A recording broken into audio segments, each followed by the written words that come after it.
માખણ ચોરના નાદ સાથે અમે સરસપુર આવી ચૂક્યા છે। હું અને શિવાની ખૂબ નસીબદાર છીએ કે આ ધન્ય ક્ષણી અમને મળી છે। શિવાની, આજ સવારથી તમે સરસપુરમાં અહીંયા છો, કેવો અનુભવ આપનો રહ્યો? બિલકુલ જયેશ, સરસપુરનો માહોલ જ અલગ હોય છે અને ભગવાન જગન્નાથ જ્યારે આવતા હોય ત્યારે સરસપુર વાસીઓએ બધી જ તૈયારીઓ કરીને રાખી હોય છે। ભાવ, ભક્તિ અને ભોજનથી ભગવાન જગન્નાથનું સ્વાગત થતું હોય છે અને અત્યારે દ્રશ્યો જોઈ શકાય છે કે કેવી રીતે અત્યારે પણ સરસપુર વાસીઓ ભગવાનની એક ઝલક પણ છોડવા તૈયાર નથી। અને જયેશ, ખાસ વાત એ છે કે ભગવાન જગન્નાથ પણ લગભગ 1.5 થી 2 કલાક સુધી અહીંયા ને અહીંયા ઊભા રહે છે એવી સાંત્વના આપવા માટે કે ભાઈ હું આવ્યો છું અહીંયા નગરચર્યાએ તો સરસપુરમાં મારા મોસાળમાં હું પૂરેપૂરો સમય વિતાવીને જઈશ અને તમને પણ દર્શનનો પૂરેપૂરો લાભ આપીને જઈશ। એટલે જ જોઈ શકાય છે કે આસપાસ બધા જ થાક્યા વિના એ જ ઉત્સાહ સાથે, એ જ ઉમંગ સાથે ભગવાનને વધાવી રહ્યા છે। ભગવાન આવી ચૂક્યા છે અને સરસપુરમાં ભાવતા ભોજનિયા ગ્રહણ કરીને હવે જમાલપુર તરફ જશે। મારા મિત્ર અમારી સાથે જોડાયા છે। આપનો અત્યાર સુધીનો અનુભવ કેવો રહ્યો? ખૂબ જ સારો અનુભવ રહ્યો। આ દિવસથી તમે આતુરતાથી રાહ જોતા આવીએ છે।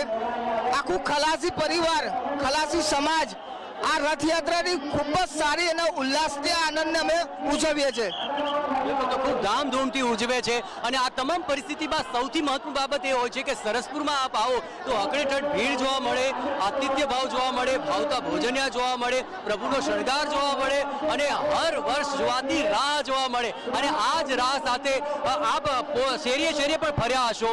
કેવી લોકોની ઉત્કટ ભાવના હતી? સવારે લોકો શેરીઓ પણ સ્વચ્છ કરતા હતા અને અત્યારે શેરીઓમાં આતિથ્ય ભાવ પણ એટલો જ પ્રગટ થઈ રહ્યો છે। બિલકુલ, સરસપુર એવી જગ્યા છે કે જેના એક એક ખૂણે આજે જગન્નાથનો વાસ છે।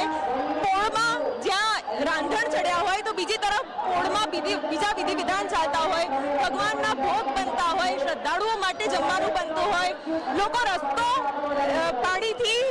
પાણી વેરીને એવી રીતનો ભાવ કરતા હોય કે ભગવાન જગન્નાથ આવવાના છે તો એમને આ ગરમીમાં ક્યાંક ઠંડક મળે, આ ગરમીમાં એમના રથને ક્યાંક ગરમી ના લાગે રસ્તાની, એટલે એવા ભાવ સાથે લોકો એ કરતા હોય છે, પાણી વેરીને રસ્તાને ઠંડક આપતા હોય છે। સાથે સાથે જે સરસપુર મંદિરના પણ વિધિ વિધાન હોય છે તે ખૂબ જ રસપ્રદ હોતા હોય છે।